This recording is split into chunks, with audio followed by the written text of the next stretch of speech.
পবিত্র ঈদুল আজহা উপলক্ষে আগামী ২রা জুন থেকে ট্রেনের অগ্রিম টিকিট বিক্রি করবে বাংলাদেশ রেলওয়ে। ফিরতি ঈদ যাত্রার টিকিট বিক্রি শুরু হবে ১০ জুন থেকে। ঈদ উপলক্ষে এবার দেশের বিভিন্ন রুটে ২০টি বিশেষ ট্রেনের ব্যবস্থা রাখছে রেলওয়ে। মঙ্গলবার রেল ভবনে আয়োজিত এক সংবাদ সম্মেলনে এসব তথ্য জানান রেলমন্ত্রী জিল্লুল হাকিম। মন্ত্রী জানান, ঈদ উপলক্ষে এবার আন্তনগর ট্রেনের ৩৩,৫০০ টিকিট বিক্রি করবে রেলওয়ে। এর বাইরে ২৫% আসনবিহীন টিকিট বিক্রি করা হবে। আসনবিহীন টিকিট বিক্রি করা হবে কাউন্টার থেকে। সংবাদ সম্মেলনে জানানো হয়, আগামী ২রা জুন বিক্রি হবে ১২ই জুনের অগ্রিম টিকিট। একইভাবে ৩রা জুন দেওয়া হবে, ১৩ই জুনের, ৪ঠা জুন দেওয়া হবে, ১৪ই জুনের, ৫ই জুন দেওয়া হবে ১৫ই জুনের টিকিট এবং ৬ই জুন দেওয়া হবে ১৬ই জুনের অগ্রিম টিকিট।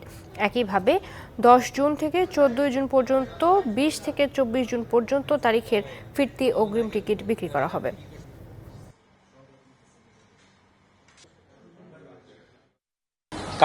কালোবাজারিদের কাছ থেকে যেন টিকিট না কেনে।